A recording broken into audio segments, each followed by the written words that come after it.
Հրապարակը գրում է. երեք խորհրդարանում թեժ հանդիպում է տեղի ունեցել Եվրոպայի խորհրդի մարդու իրավունքների հանձնակատար Մայքլ Օ'Ֆլահերթիի եւ հայաստանյան իշխող ու ընդդիմադիր որոշ պատգամավորների մասնակցությամբ։ ԵԽ մարդու իրավունքների հանձնակատարն ամենամյա այց է կատարել Հայաստան, որին ավանդույթի համաձայն կհաջորդի հայտարարություն։ Հայաստանում մարդու իրավունքների իրավիճակի վերաբերյալ կամ զեկույց։ Հանդիպման մանրամասներին տեղեկանալուց հետո կարելի է ենթադրել, որ Փաշինյանի արտաքին հովանավորները ըստ ամենայնի ծրագրել են հերթական անգամ նրան աջակցել, ընտրություններից առաջ պրոիշխանական հայտարարությամբ, բացահայտ աչք փակելով եւ թքած ունենալով Հայաստանում տիրող խայտառակ իրադարձությունների վրա։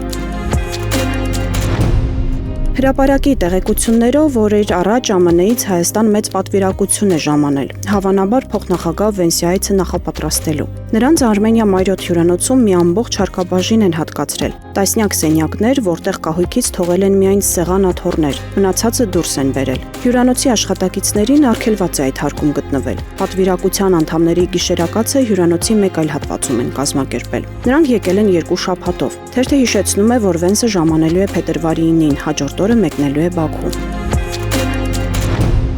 Ժողովրդի տեղեկությունների համաձայն ՔՊ վարչության գրեթե ամեն նիստի ժամանակ կամ նախաձեռնող նիստերին Նիկոլ Փաշինյանը ՔՊ 2026 թվականի խորհրդարանական ընտրությունների նախընտրական ցուցակի հետ կապված նոր առաջարկ է անում։ Իսկ ԿՊԱ-ականներն էլ բնականաբար համաձայնվում են, ելք չունեն։ Իշխանականները թերթի հետ մասնավոր զրույցներում նշել են, որ Փաշինյանն այնպես է իրավիճակը լարել, որ ոչ մի ԿՊԱ-ական պատկերացում չունի, թե իրեն հունիսի 7-ից հետո ինչ ապագա է սպասվում։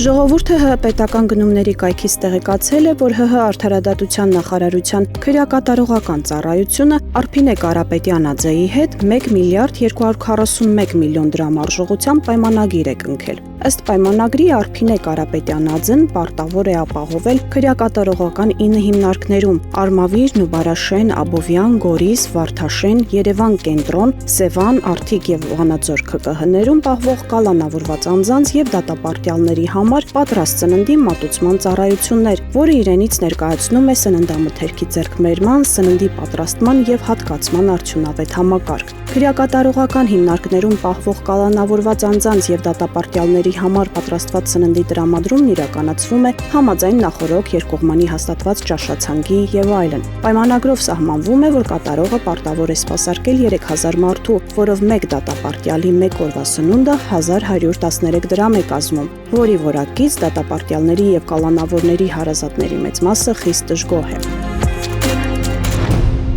Հրապարակը գրում է. ընդդիմադիր ուժերը թեպետ չեն շտապում փակագծեր բացել, սակայն տևական ժամանակ է ակտիվ քաղաքական կոնսուլտացիաների մեջ են։ Օրինակ գրեթե կայացած է համարվում Գագիկ Ծառուկյանի եւ Ապրելու երկիր կուսակցության համագործակցությունը։ Անգամ տեղեկություններ կա, որ Ապրելու երկիր կուսակցության համահիմնադիր Մանեթ Հանդիլյանն է լինելու ցուցակի առաջին կինը, զբաղեցնելով 3-րդ հորիզոնականը։ Ծառուկյանի առաջարկ Հայաստանին միավորման մեջ ըստ ամենայնի կլինեն նաեւ Անդրանիկ Թևանյանի Մայր Հայաստանի ներկայացուցիչներ։ Տեղեկություններ կան, որ հնարավոր է նաև Արման Թաթոյանի միասնության թևերի եւ Հավաքվեի հետ լինեն համագործակցություն։ Ներկայում դեռ բանակցություններ են ընթանում։ Իսկ եթե Արթուր Վանեցյանի հայրենիքն էլ միանա այս ուժին, ապա քաղտեխնոլոգները կարծում են, որ շատ ուժեղ խաղացող է դաշտ մտնում։ Օրերս Գագիկ Ծառուկյանը հայտարարել էր, որ ինքը մեկի փոխարեն վարչապետի 3 թեկնածու ունի։